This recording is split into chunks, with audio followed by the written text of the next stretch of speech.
Good morning. Welcome to Perth. I hope the welcome is warm enough for you outside.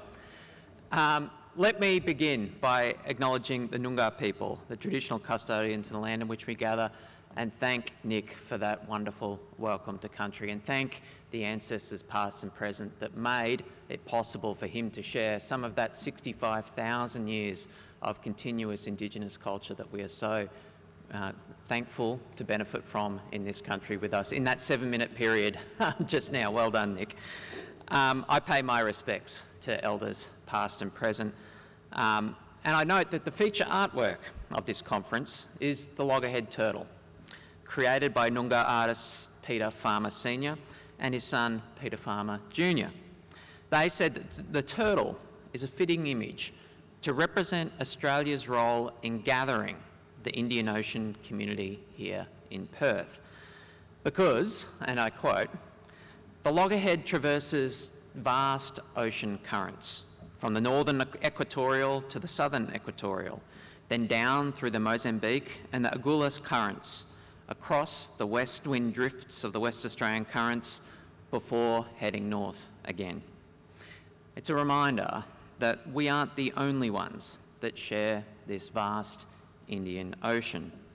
And throughout this conference, I am pleased that there will be a strong First Nations element on display.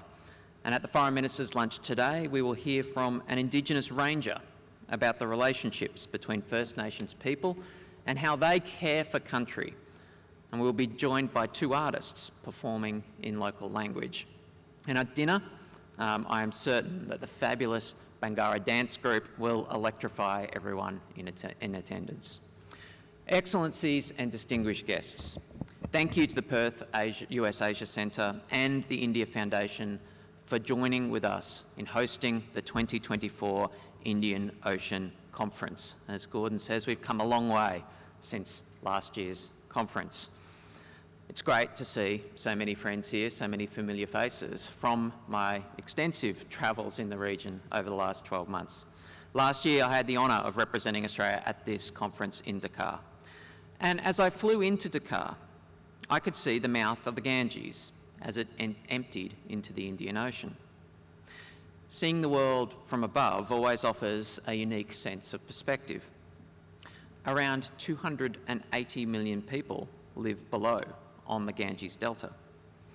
Over 500 million people rely on the immense Ganges River basin.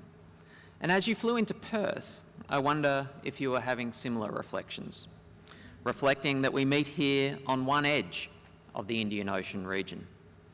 If you look west from where we are now, you'll see over 2 billion people living in the nations of this great Indian Ocean littoral.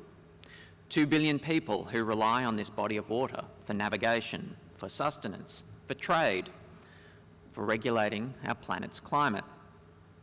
2 billion people, 1/4 of the whole of humanity, who in this century will face rapid geopolitical and economic change, as well as disruptive environmental change. 2 billion citizens who we and our governments represent. It gives you a sense of the scale of the challenge and the responsibility behind our conference's theme of working towards a stable and sustainable Indian Ocean. To know the challenges we're up against, we must first appreciate 3 historic trends that are reshaping our world today. First is that this is a period of strategic competition and how it differs from what went before. However you want to describe it, the post-Cold War era, the end of history, the unipolar moment, what happens next is up to us. The Indian Ocean is our region, and we get to determine its character together. We can insist all countries operating in our Indian Ocean region conduct themselves transparently and responsibly, adhere to international agreed rules and norms, and maintain open and meaningful lines of communication. We can strengthen regional architecture through forums like the IOC and IORA to deepen the region's strategic resilience and build an Indian Ocean community. We can reaffirm norms of expected behaviour, like we did in 2022, with Eora's outlook on the Indo-Pacific. It's important to understand that each of us has a voice and we can act. By setting clear standards and asking all countries to follow them, we can help avoid the sorts of tensions and unsafe practices that we've seen in the East and South China Seas. The recent resumption of dialogue between China and the United States is a welcome development. While we cannot dictate how China and the United States see each other, we can encourage steps that would help to ensure they manage their relationship responsibly. We are pleased to be co-hosting this conference with India and leading Eora's work on maritime safety and security, which plays an important role in reinforcing regional norms in the maritime domain. Australia's approach is to be an engaged partner, not a passive bystander. We want to work with partners to shape the kind of region that we want. We want an open and inclusive region founded on agreed rules, norms, and international law, with inclusion in its institutions and decision-making, with an equal voice for all, and where countries can have confidence in the choices that they are offered, choices that are credible, genuine, and free from coercion. We want a stable region underpinned by a balance of power that deters aggression and coercion and reduces the risks of crisis and conflict. We want a prosperous, connected region with a system of open, rules-based trade. The second trend in our region is the global demographic and economic shift. In most parts of the world, people are getting older, living longer, and having fewer babies.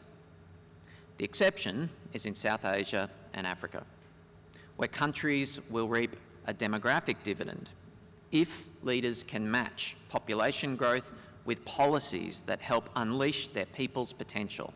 Then they can shape the engine room of the global economy toward the Indian Ocean. Australia is committed to supporting the economic aspirations and resilience of our Indian Ocean neighbours. Through our development program, we are contributing to increased growth, connectivity, water security, and skills development. We're harnessing the expertise of the World Bank to leverage loans and private sector investment in South Asian transport and energy infrastructure. We're improving access to safe water and sanitation services for disadvantaged communities. And we're boosting people power through our Australia Awards program, who I've been privileged to meet the alumni of all across our vibrant and diverse region. The Australia Awards build skills and knowledge so that promising young people from across the Indian Ocean region can contribute to their country's development. Over the last 10 years, Australia has given 10,000 scholarships to recipients from South Asia, Southeast Asia, and Sub-Saharan Africa. We're also focused on responding to regional partners' trade and investment priorities, and Australia and Nepal have today signed a trade and investment framework agreement, a key milestone towards achieving closer economic relations between our countries. We've warmly welcomed Bhutan's recent appointment of a new honorary consul in both Melbourne and Sydney. And whether across our development program or trade and investment agenda, Australia is committed to supporting economic growth and resilience throughout this region. The third and final trend that will reshape our world, and particularly this region, is climate change. Sea levels are rising, ecosystems are collapsing, extreme weather events are becoming more frequent. Last year, NASA announced that we were living through the planet's hottest year since records began 145 years ago.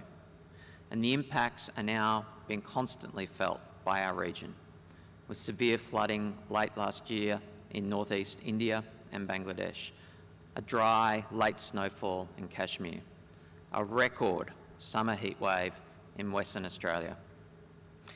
Even the Indian Ocean itself is changing.